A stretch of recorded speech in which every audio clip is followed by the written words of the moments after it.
Assalamualaikum warahmatullahi wabarakatuh. Perkenalkan, saya Luki Hartawan dengan NIM L1A120044. Pada kesempatan kali ini, saya ingin mempresentasikan video tentang fungsi dan kedudukan bahasa Indonesia. 2. Hakikat kedudukan bahasa Indonesia baku. Dan ketiga, kalimat bahasa Indonesia baku dan tidak baku. Jangan lupa like, comment, and subscribe. Sebelum masuk ke materi yang sebenarnya, saya ingin menyampaikan apa itu bahasa. Bahasa adalah sarana komunikasi antara anggota masyarakat dalam menyampaikan ide atau perasaan secara lisan atau tulis.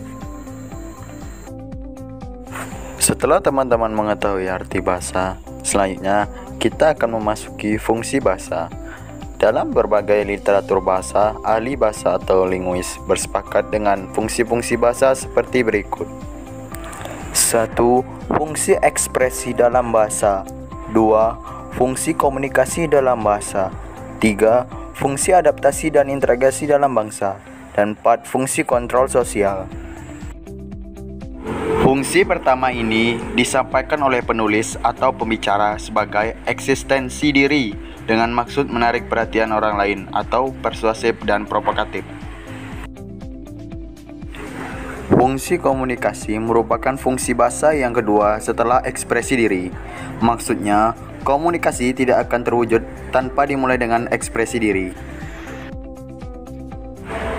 Fungsi peningkatan atau integrasi dan penyesuaian atau adaptasi diri dalam suatu lingkungan merupakan kekhususan dalam bersosialisasi baik dalam lingkungan sendiri maupun lingkungan baru. Kontrol sosial sebagai fungsi bahasa bermaksud memengaruhi perilaku dan tindakan orang dalam masyarakat, sehingga seseorang itu terlibat dalam komunikasi dan dapat saling memahami. Kedudukan bahasa Indonesia diidentifikasikan menjadi bahasa persatuan, bahasa nasional, bahasa negara, dan bahasa standar. Hakikat bahasa Indonesia sendiri tentang bahasa adalah sebagai sarana interaksi sosial. Bahasa adalah ujaran. Bahasa memiliki dua bidang, yaitu yang pertama, bunyi yang dihasilkan oleh alat-alat ucap, yaitu getaran yang bersifat fisik yang merangsang alat pendengaran. Dan yang kedua, arti atau makna adalah isi yang terkandung dalam arus bunyi yang menyebabkan reaksi. Setiap struktur bunyi, ujaran tertentu mempunyai arti tertentu pula.